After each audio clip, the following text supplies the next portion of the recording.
lo dejo acá. Ustedes ya saben, acá les presento el parénquima, porque algunos no saben qué cosa es el parénquima. ¿Ya? Y las condiciones del paciente. Bueno, esto también lo dejo. La maniobra de darle modificada siempre es importante, ¿no? Ahí está. Tienen que hacer presión, mantener vertical y radial, mantener la palma de la mano y luego soltar la cubital. Si se llena rápido, vuelve a su coloración normal. Ahí ustedes pueden hacer la función en la arteria radial, que es la arteria más frecuente por la que se debe sacar gasometría arterial. ¿Ok? No van a estar haciendo en la inguinal, ¿ya? No van a estar haciendo en otras partes, por favor. La carótida, ¿ya? No, la braquial, ¿ya? La radial. Algunos quieren hacer el pedio, ¿no? No tienes que sacar la radial. ¿Ya? ¿Vampiro se cree? Como que aléjate las dos acá están las fuentes de error, se los dejo, porque eso normalmente no lo tomo. Sí, te quedas ahí. ¿Por qué tan grosero? Serruchazo.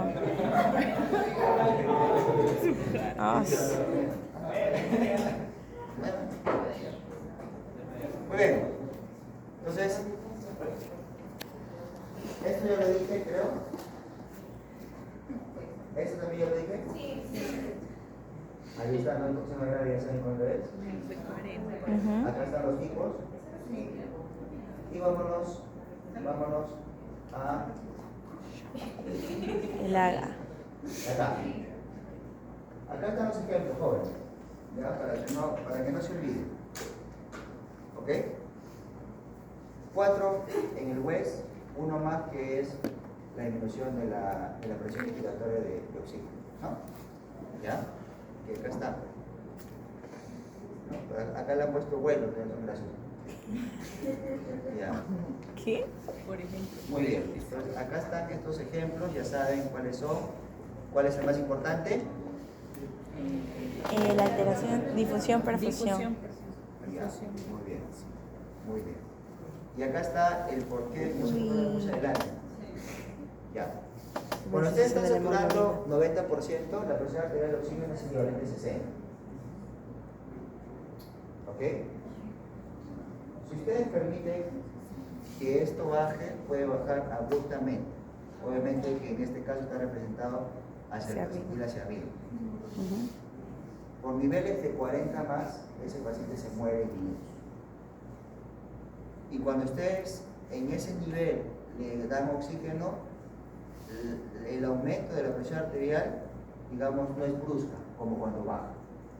Por eso es que se tiene el punto de corte de 60. ¿Ok, jóvenes? Entonces, un paciente que viene con saturación menor a 90 es un paciente con sospecha de insuficiencia respiratoria que trata de sacarle una gasometría. Si no, hay que darle oxígeno y hay que valorar. ¿Sí? No van a decir, no, el primero le va a hacer la anamnesis, doctor. Te van a decir. ¿Ya? Aquí está.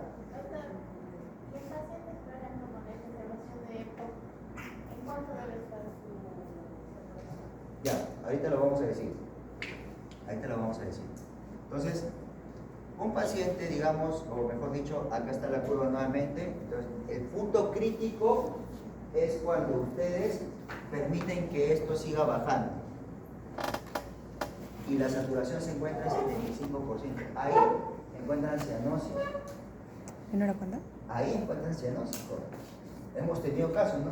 ¿Recuerdan durante la pandemia, no? Una paciente con asma y COVID. Lo querían intubar. Ya está de moda intubar. Ya saben que el ventilador, ¿qué cosa es?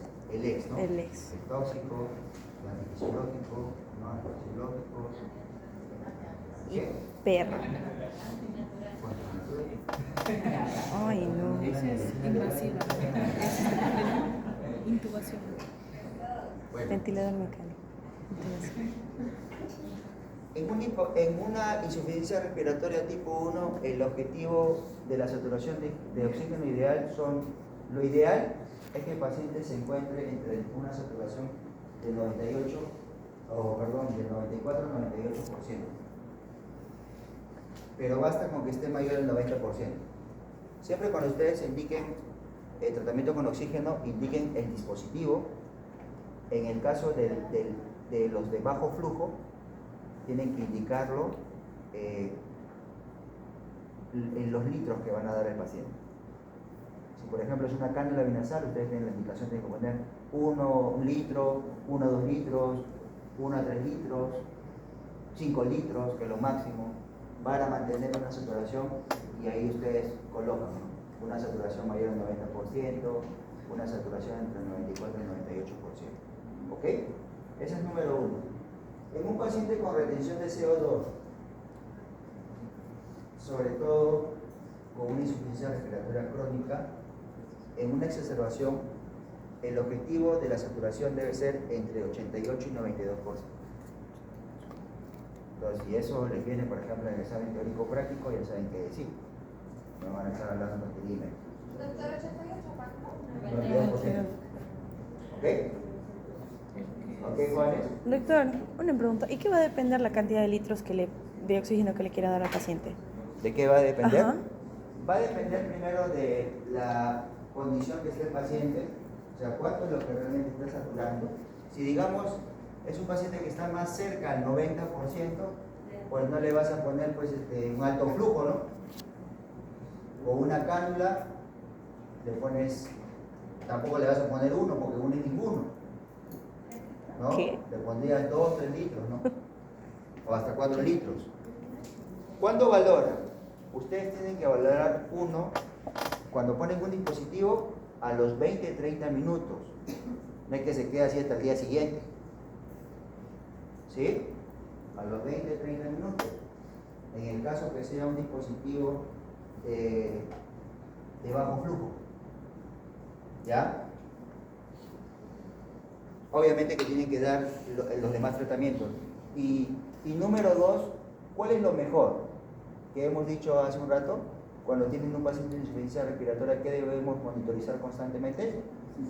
Los signos vitales, con enfoque en 2 cosas. ¿Cuáles son? Frecuencia cardíaca, presión arterial. Ya, y obviamente también lo demás, ¿no? Ujú. La saturación de oxígeno total. ¿Sí? ¿Mejores? Entonces, eso es. Nosotros teníamos, por ejemplo, yo cuando estuve encargado del piso 4, que antes era solo COVID, y a mí me dieron ese piso. Sí, anda. ¿Qué sería? ¿Ya? Entonces nuestro protocolo era así: paciente con insuficiencia respiratoria de reciente ingreso, monitor. Todos los días, saturación, presión, frecuencia respiratoria.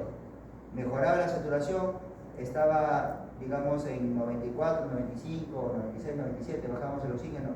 ¿Ya? Lamentablemente, en nuestro país hemos fomentado muchas cosas que no están validadas en otros lados, como el destete. ¿Qué es destete? Está lactando, ¿qué cosa? Ese destete, mi mamá cuando yo era bebito me habrá dicho. ¿Ya? Pero ahora destete. Y lo más gracioso, a ver, ya, yo voy, ¿no? A ver tu destete, ¿en cuánto está? Doctor, está en medio litro. Pero si la cánula es de 1 a 5, ¿cómo va a estar en medio? ¿Cuánto está tu destete? 2,5, doctor. Pero si la cánula te da de 1 a 5, ¿cuánto he dicho 2,5? O en el COVID, a veces me ponía a ver, ¿no?, los dispositivos, máscara con reservorio. A ver, ¿cuánto era? Veías insuflado, veías la máscara. 3 litros. A ver, venga, señora. ¿Por qué le ha puesto 3 litros? No, doctor, es que estaba bajando. Está saturando muy bien y le bajé los litros. Pero usted no sabe acaso que una máscara se usa de 10 a 15 litros. O sea, de 10 a 15 litros. Si tú le pones 9, 8, la máscara no sirve. Si tú le pones 16, no sirve. Igual, si tú pones una cánula binasal medio litro, ¿para qué le pones? Estás tirando el oxígeno. O si le pones 6, 7, ¿para qué le pones? Igualito, si van a nebulizar y no tienen un concentrador o un equipo de nebulización y lo van a conectar a un balón de oxígeno, ustedes en esa máscara tienen que poner mínimo de 6 a 8 litros. El que nebuliza con 3 litros o 2 litros, no lo nebuliza, porque no va a generar ningún aerosol. Entonces, por eso los principios jóvenes de la oxigenoterapia son importantes y esos son básicos porque ustedes van a tener pacientes. Ahora, doctor, el paciente empeoró, el paciente no mejora, desde el punto de vista de síntomas, la línea continúa, está viendo una disociación tóraco-abdominal, ¿qué hacen ustedes? Le cambian el dispositivo. Entonces, el switch, digamos, que yo les he dado es de abajo hacia arriba, pero no significa, jóvenes, que en todos van a empezar de abajo hacia arriba. Va a depender de qué patología está. Yo no lo voy a meter, no voy a llamar al luciólogo para decirle, oye, ¿sabes qué? Ponle Benjamin, pues, ¿ya? El luciólogo me va a botar de la UCI. ¿Para qué llamo al luciólogo? Para que me ponga ventilación no invasiva o ventilación mecánica. Listo. Para eso llamo. Entonces, las estrategias son dependiendo del paciente, ¿ok? Entonces, esto era lo que quería explicar con el punto crítico. 60 y es un punto crítico porque si baja, baja más, y si baja más, el paciente se va a funeraria menos. ¿Eso estaba así? Ah, no. Muy bien, acá está ya esto, y acá está la presión barométrica. La saturación que sería menor a 90. Conforme uno va aumentando, Para jóvenes, retenedores. cuando va a subir altitudes, va disminuyendo la presión barométrica. Recuerden que la presión barométrica es el conjunto de presiones que ejerce cada gas, ¿ok? Pero un gas puede también generar una presión por sí solo, ¿ok? No se confunda, ojo, no se confunda con la concentración que hay de oxígeno en nuestro planeta Tierra. No se confundan con eso. ¿Ok? Entonces, en altitudes, lo que va a disminuir es la presión de oxígeno. La presión parcial de oxígeno.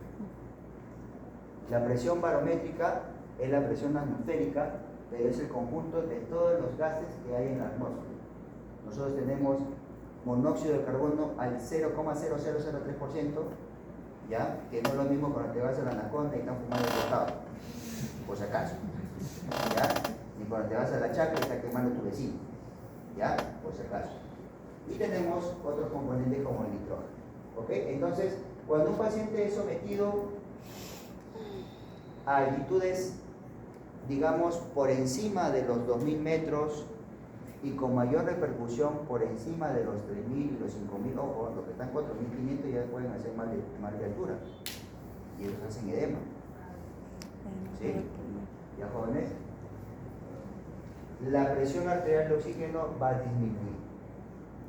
Ahora, esto es desde el punto de vista del aire, de la atmósfera. Pero recuerden que ustedes tienen que restarle la presión de vapor de agua, tienen que restarle el espacio muerto anatómico, ¿sí?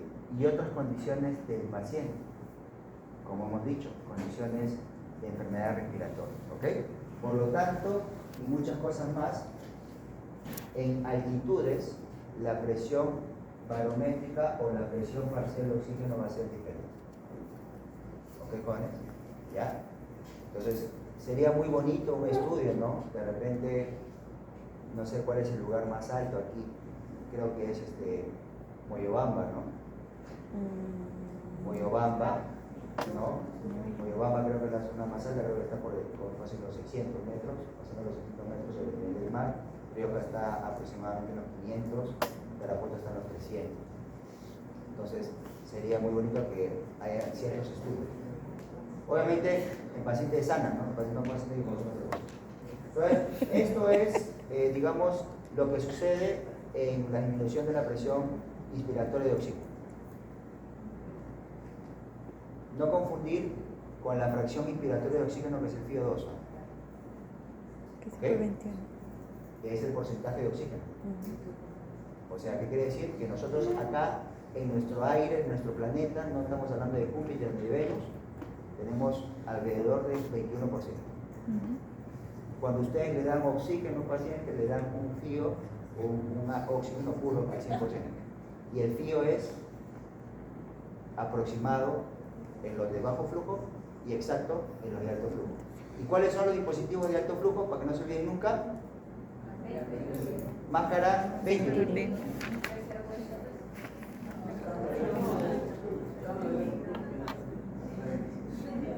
Cánula de alto flujo, ventilación invasiva y ventilación mecánica. Y los de bajo flujo, cánula binasal, máscara con reservorio, máscara simple. y máscara simple, que es la máscara que usamos en la nebulización. Y si yo tengo un paciente que lo voy a nebulizar con esa máscara, ¿en cuánto tiene que estar mi flujo de oxígeno? 6 a 8. Muy bien. Ya. Pero ¿qué pasa? Sí, y no regreso. ¿Qué pasa cuando mi paciente ya está con oxígeno? Ustedes pueden sacar una gasometría sin oxígeno, o sea, quitando el oxígeno, pero por al menos 15 minutos. O le sacan la gasometría, le ponen el fío que está usando el paciente y cuando llega el resultado, la presión arterial, o mejor dicho, el fío, lo multiplican por 5. Si el paciente está con un fío, por ejemplo, de 24%, lo multiplican por 5, ¿cuánto sería?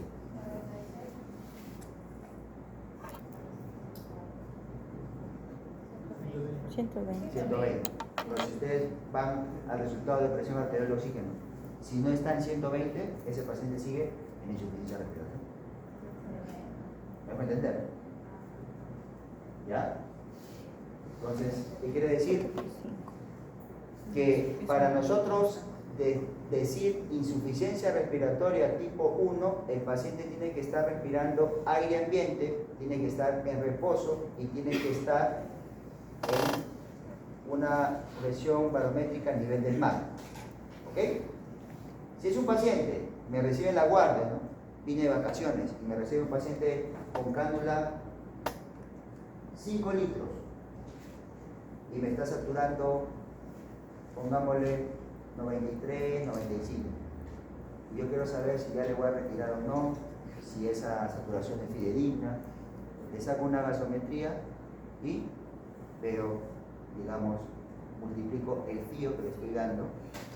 En este caso, 5 litros es un fío de 40%. ¿Ya? Cada litro, en una cánula binasal, cada litro le suma 4 puntos al fío. Yo arranco con una fío de 1 litro, que es equivalente a 24. El número 2 litros, ¿cuánto sería? 28. 3 litros, ¿cuánto sería? 32. 4 litros, ¿cuánto sería? Y 5 litros, 40. ¿Ya? Y a ese fío le multiplico por 5 y veo si eso se traduce en la presión arterial del oxígeno. ¿Ok? Por eso es esto. Ahora vamos con este marcador. La gradiente alveolar arterial es un parámetro que cuando ustedes, primero, que es dependiente del fío 2. ¿Qué quiere decir? Que ustedes solamente lo pueden utilizar de forma fidedigna hasta el fío 2 de 40% menos.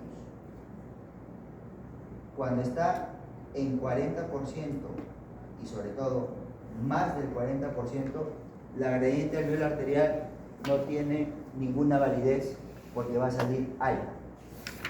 ¿Ok? Ese es número 1.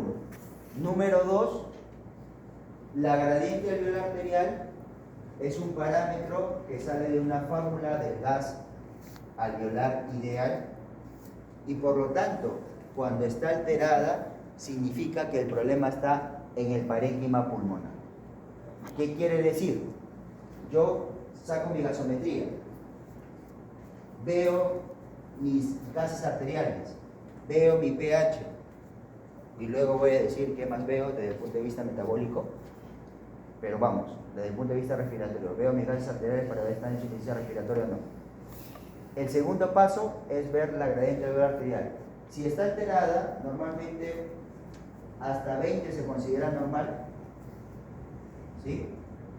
Y los pacientes adultos mayores y los fumadores pueden tener, digamos, una gradiente alveolar un poco mayor que el resto, pero hasta 20 es lo normal. Entonces, si el paciente me viene con una presión de oxígeno de 55, me viene con un CO2 de 40, que es normal, ahora vamos a ver los parámetros, y me viene con una gradiente alveolar de 35, yo automáticamente pongo todos mis esfuerzos en ver patología del parénquima pulmonar, y por eso creo que puse esto de aquí. Entonces, si todos nos acordamos las estructuras del parénquima pulmonar, yo podría decir que la gradiente alveolar arterial se podría alterar, 1, en una fibrosis pulmonar, 2, en una enfermedad pulmonar obstructiva crónica, porque el enfisema daña los alveolos, 3, en una neumonía, 4, en atelectasias, 5, en tromboembolismo pulmonar. Todo lo que dañe el parénquima pulmonar. ¿Ok? Doctor, y si es normal la gradiente, del parénquima para arriba. Vías respiratorias, enfermedades neuromusculares, de repente se metió una fumada con una alcoholeada y ya está ya, entre otras cosas. Ahora no va a ser que tengan esa clase de paciente y lo primero que dicen, ¡ay, es tuberculosis del sistema nervioso!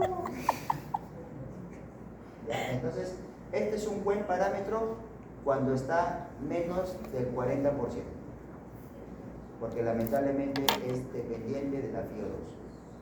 Cuando está por encima de 40, mejor usar el PAF. Pero también acá hay una relación de la presión arterial con la presión alveolar. No se usa mucho, ¿ya? Pero nos indica más o menos cuánto de sangre, cuánto porcentaje de sangre hay en el capilar. ¿Ya? ¿Cuánto porcentaje de sangre hay en el capilar? Y acá normalmente mínimo es 60%, máximo es 90-95%. No es un parámetro muy utilizado, por lo general les enseñamos a utilizarlo los anestesiólogos cuando tienen cirugías muy amplias, ¿no? ¿Cuál es el otro parámetro? El famoso PAFI. ¿Y qué dice el PAFI? El PAFI tiene que ver con las unidades con las unidades de la ventilación y de la perfusión, o mejor dicho, con un cortocircuito. ¿Ok? Normalmente el PAFI normal en un paciente es mayor de 300. Un PAFI patológico que siempre tenemos que tener en cuenta es menor a 250. Y un PAFI donde debemos intervenir probablemente con estrategias terapéuticas de los últimos, digamos, 3 niveles, o sea, ventilación invasiva, ventilación mecánica o ECMO, es cuando el PAFI está menor de 200. ¿Qué te traduce el PAFI? El cortocircuito. Cuando está más bajo, mayor cortocircuito. No importa que el cortocircuito venga del alveolo o del capilar. Lo importante es que ustedes tienen que tener en cuenta que va a haber unidades que simplemente o no están ventiladas o no están perfundidas. Por lo general, ¿cuál es lo que más frecuente pasa? Las que no están ventiladas. ¿Ok? Porque ya hemos dicho que en la perfusión se redistribuye. Y una pregunta para que quede claro bien todo lo que está pasando a nivel del parénquima. El enfisema que se produce en la enfermedad pulmonar obstructiva crónica solamente altera el alveolo. Desde el punto de vista anatómico, el alveolo, ¿de qué está rodeado?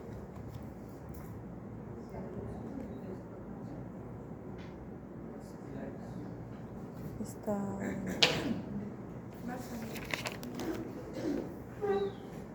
El alveolo, nosotros estamos viendo la representación del alveolo con el capilar, pero acá hay una malla de capilar y de vénulas. Ok. Si yo tengo un problema sobre la pared alveolar, también voy a afectar el lado capilar. ¿Ok? Y eso es lo que pasa también en la enfermedad pulmonar por ese caso. Así como dijimos en su momento que la enfermedad pulmonar intersticial ¿qué causaba daño dónde? ¿Solamente en el intersticio? En todo, ¿no? En el componente vascular, en el componente del epitelio, en los neumocitos, en el intersticio, todo, ¿no?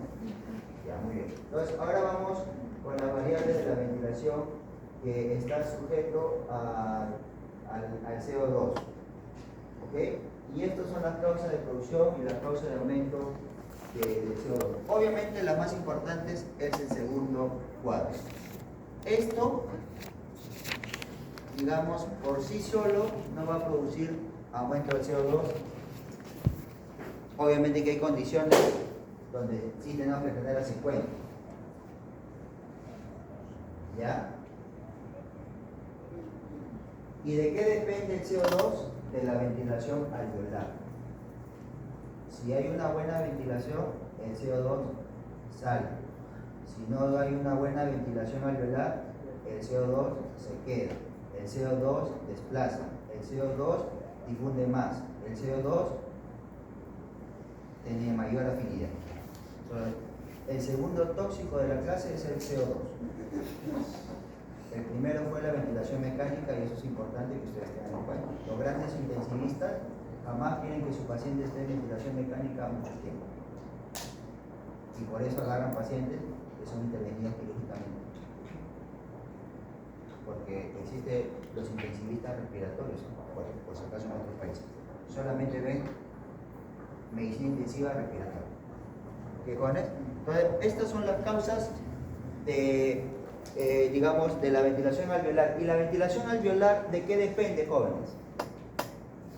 La respiración normal. Del espacio muerto fisiológico y anatómico. El anatómico ya lo saben. ¿Y el fisiológico de qué depende? De la respiración y del volumen corriente. ¿Ok? De eso depende. Entonces, en conclusión, si ustedes quisieran medir un parámetro ventilatorio, ¿cuál sería? ¿Con qué valor? La presión arterial de CO2.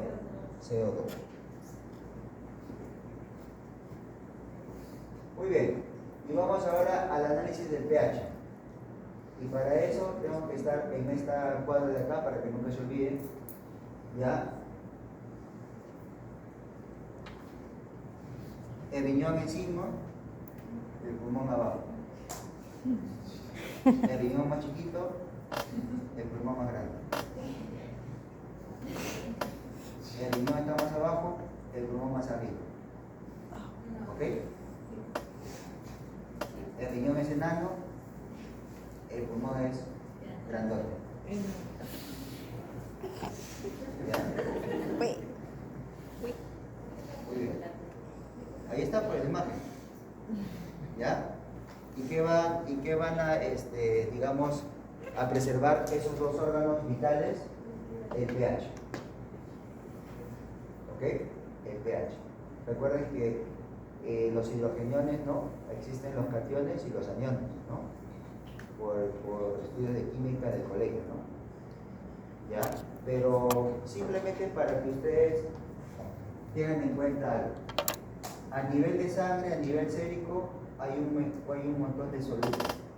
Esos solutos pueden contribuir a aumentar o disminuir el pH, a comportarse como una base o a comportarse como un ácido. ¿Cuáles son los componentes más importantes? No se olviden, todo lo que hace funcionar a la membrana o a la célula. 1. Electrolitos. ¿Cuáles son? Sodio, potasio, cloro, calcio. Muy bien. Magnesio.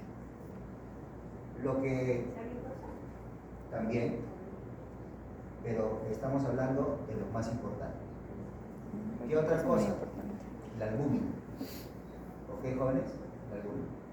Todos ellos, si todos funcionan bien, la célula funciona bien. ¿Ok? Entonces, cuando se mantenga una relación de 20/1, se mantendrá un pH normal. El pulmón es más rápido que el riñón, se activa inmediatamente. O sea, si hay una acidosis metabólica por causa renal, ahí el pulmón va a empezar a hiperventilar. Acá están los valores normales.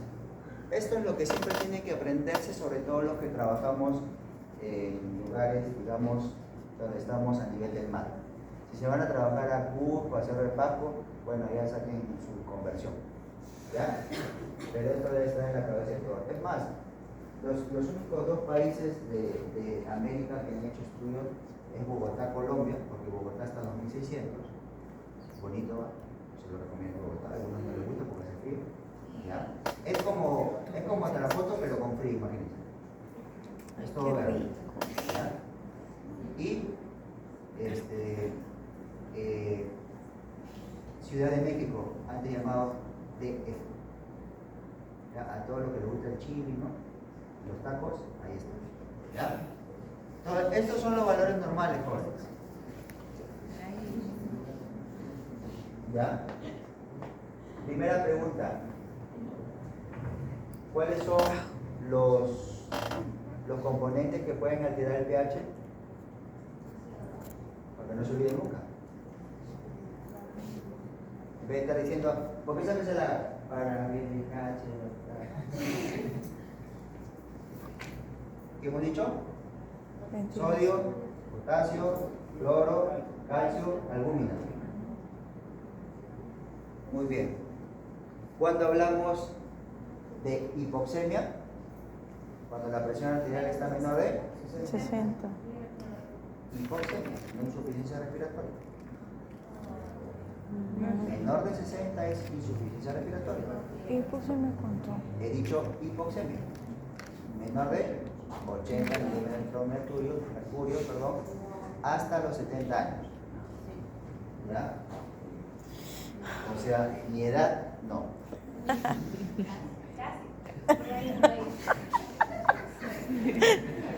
Muda. Quede. Quede. Yo que va a ser la primera que va a dar el examen práctico. Bromis. El viernes a las 11:05 de la mañana. Va a ser la primera de su formación. A su madre. Y vamos a colgar nada.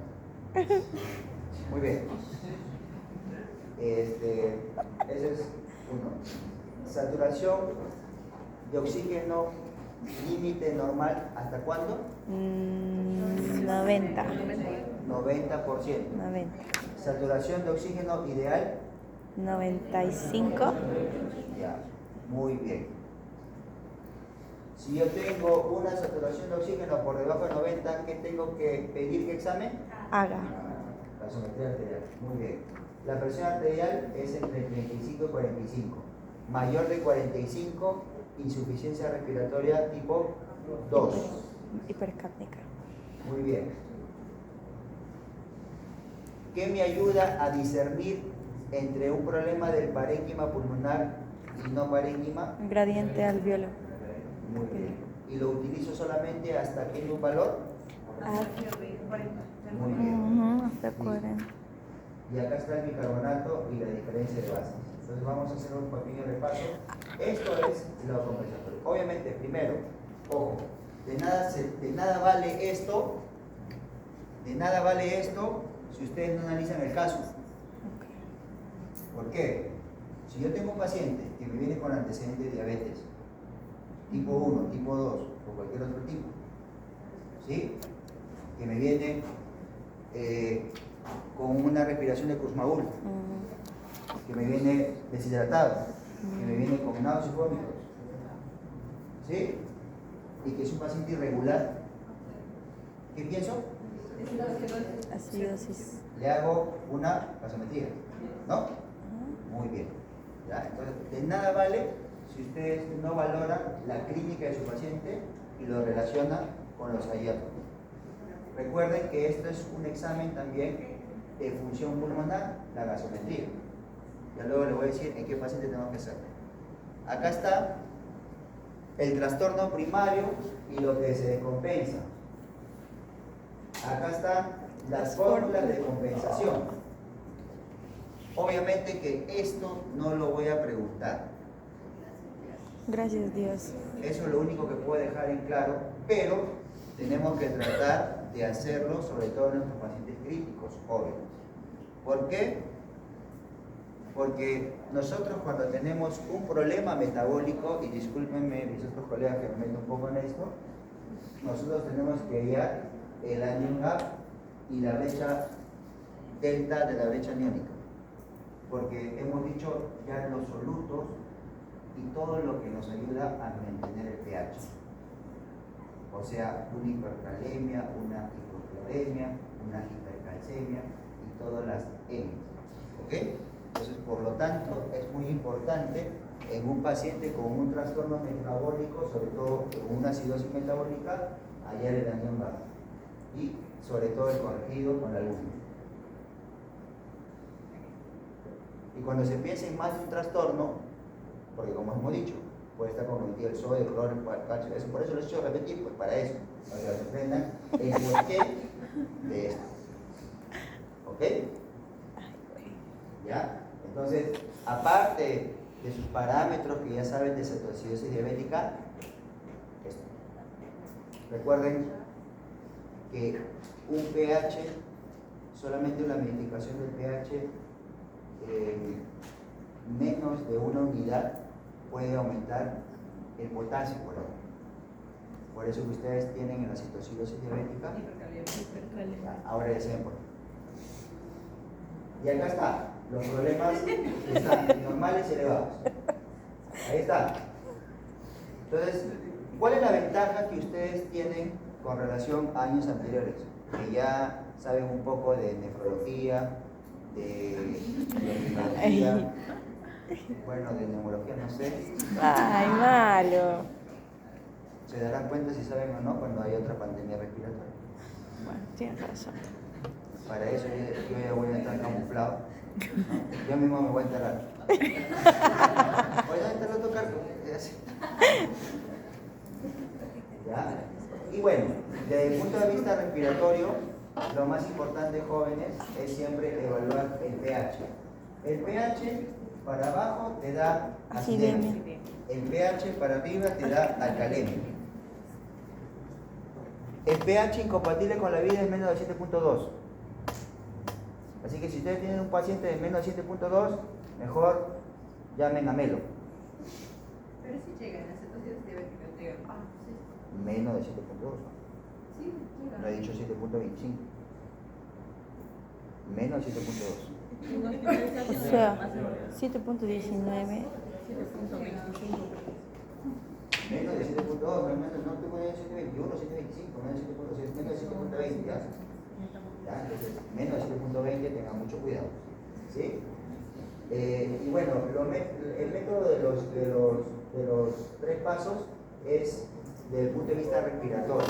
Primero es el pH, luego ver el CO2 y luego ver el exceso de bases. ¿Ok? Acá están también las fórmulas que se esperan y acá están los algoritmos. ¿Ya? ¿Cuál es lo más básico que ustedes tienen que saber?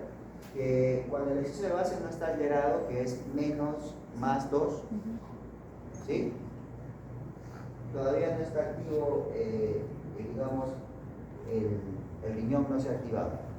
¿Ok? Entonces, normalmente eso se ve en un problema de insuficiencia respiratoria crónica.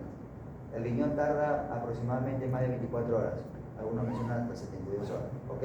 Para llegar a reabsorber buena cantidad de bicarbonato a nivel del túbulo contorneado proximal, ¿no? ¿Ya? Muy bien. ¿Ya? Y acá están las fórmulas compensatorias que tampoco no las voy a, digamos, de repente vamos a hacer una práctica con el grupo que estamos creando, ¿ya? Para que ellos respondan esa pregunta. Lo siento, yo siempre he dicho, los últimos son los primeros, ¿ya? Los penúltimos. Y acá están las causas de acidosis respiratoria. ¿Cuáles son las más frecuentes? Exacerbación de enfermedad pulmonar obstructiva crónica. Exacerbación de bronquiectasis. Recuerden una cosa, el asma es una enfermedad obstructiva que primero va a empezar con hipoxemia. Y a eso quería llegar. Un paciente puede estar solamente en insuficiencia tipo 1, pero también podría llegar a tener una retención de CO2 y ocasionar un aumento del CO2 y ocasionar una insuficiencia respiratoria tipo 2. Y el ejemplo más claro es el asma. Porque se obstruye tanto la vía respiratoria que no permite el flujo normal. Si no permite el flujo normal, no va a haber una buena ventilación alveolar. Se va a empezar a retener CO2. ¿Y qué hemos dicho? El CO2 es tóxico, celoso, discriminador y hace bullying a los hijos, ¿no? Le mete una patada. ¿Ya? Ustedes saben que aparte de cuando estamos a nivel de los alvéolos, ¿cómo se mueven las partículas o los átomos de oxígeno y CO2? Forma caótica. No se transportan por difusión, pero ¿cómo se mueven a ese nivel? Cuando hay una vía acá, una vía acá. Así. Sí. De forma caótica. De caótica. ¿Ya? Ya más o menos como marionetas, como yo les voy a tener en su examen teórico práctico. No. Así. Qué cruel. ¿Ya? Así. Muy bien. Y esta es la alcalosis respiratoria que me importa, porque normalmente eso, todos sí tienen alcalosis respiratoria cuando dan su examen teórico práctico, por el señor precioso que acá está cómo valorar desde el punto de vista fisiopatológico, jóvenes, ¿ya? Entonces, para concluir, desde el punto de vista respiratorio en la gasometría, lo ideal ¿cuál es? Primero, ver los gases arteriales. Los gases arteriales me van a definir si estoy ante una insuficiencia respiratoria de tipo 1 o tipo 2. Si estoy hablando de una tipo 1, menor de 60 milímetros de mercurio. Si estoy hablando de una tipo 2, mayor a 45 milímetros de mercurio, donde puede estar afectado el pH y donde puede estar afectado también el oxígeno. Luego de eso me voy, si mi paciente está con un FiO2 ambiental, me voy a la gradiente alveolar arterial. Si mi gradiente alveolar arterial está alterada por encima de 20, normalmente busco causas del parénquima pulmonar. Y ahí me pongo a pensar en todas las patologías que no leí durante mi ciclo y me pongo a rezar a Dios para acordarme de una de ellas. ¿Ya? No importa, va a haber un tiempo para que puedan rezar. La prueba, ¿ya? En el idioma que quieran. ¿Ya? Ok. Muy bien.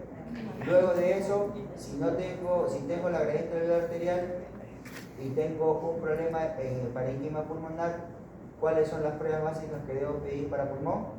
Una radiografía posterior anterior. ¿Sí?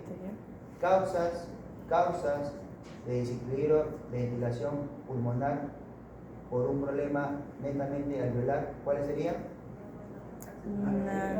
Una neumonía grave, ¿sí?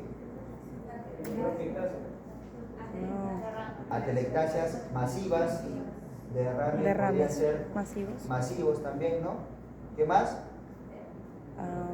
Una exacerbación de enfermedad pulmonar obstructiva crónica. Sí. También podría ser por el tema del enfisema, ¿no? Ya, muy bien. ¿Qué más? Un edema cardiogénico. Muy bien.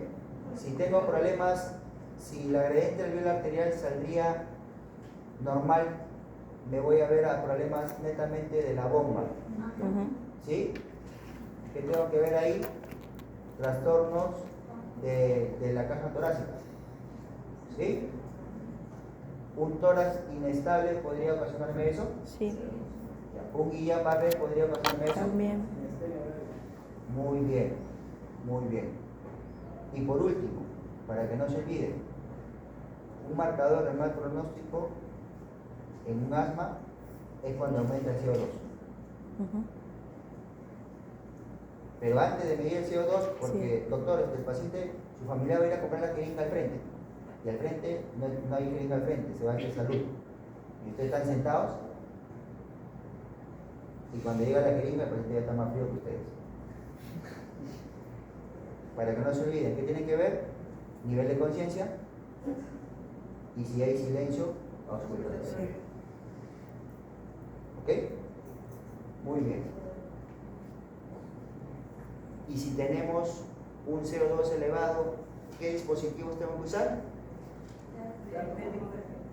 Puedo usar Venturi y ventilación mecánica.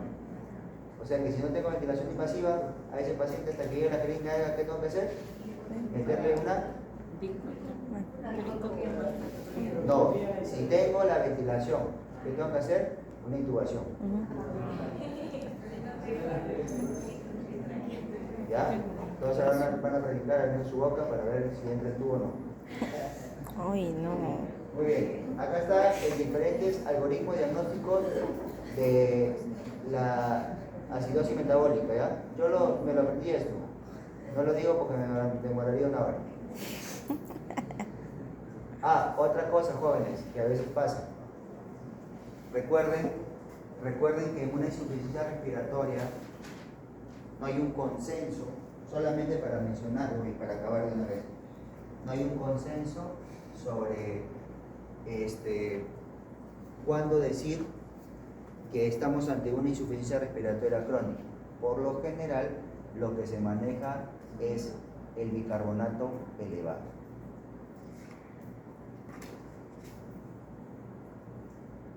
Por encima de 28 miligramos. ¿Ok? Entonces, en un paciente con insuficiencia respiratoria crónica, con una activación o con una compensación de los amortiguadores del riñón, ustedes van a encontrar probablemente un bicarbonato elevado, y eso no significa que sea una alcalosis metabólica, por si acaso. ¿Ya? Doctor, ¿podemos encontrar trastornos mixtos? Sí. Doctor, en la acidosis metabólica puede haber más de un soluto comprometido. Así. Entonces, la única forma de que ustedes no se equivoquen es que cuando tengan una gasometría traten de interpretarla la mejor posible.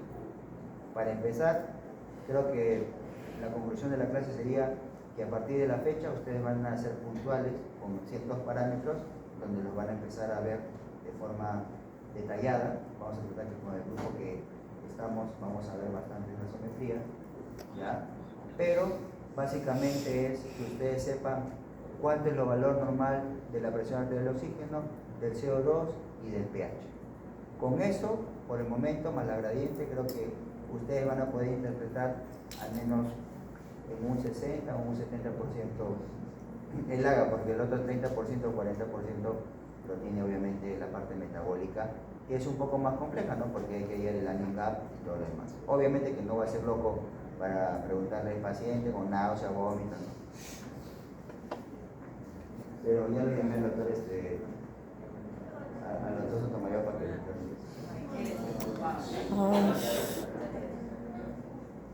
Y para concluir,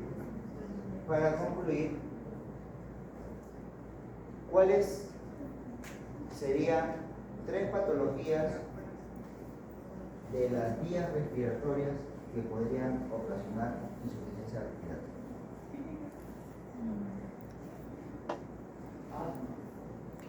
¿Asma? Faringitis. ¿Asma? ¿Así asma? ¿O No, exacerbación de asma? patología de las vías Vean respiratorias. bien, Lean bien las preguntas, porque ustedes se equivocan en los casos clínicos por no leer bien y están pensando en que Dios, dame el poder para ver. Y la respuesta está ahí y no leen. Ya, una, exacerbación de alma. Otro, De las bronquiectasias, muy de bien. POC. Muy bien. Muy bien, muy bien, muy bien. Si tengo un problema en el sistema nervioso central o periférico, ¿cuáles me podrían ocasionar insuficiencia respiratoria jóvenes? Guillain-Barré, muy bien. Duchenne, ¿no? Es una Duchenne. enfermedad neuromuscular, degenerativa, ¿no? Muy bien, ELA. Si vamos más arriba, un infarto cerebral extenso me puede producir. Sí. Si bien es cierto, todavía no lleva neurología, ¿cómo? ¿Cómo? Herpes zóster, no, herpes zóster recuerda que es un problema del dermatoma, del ganglio del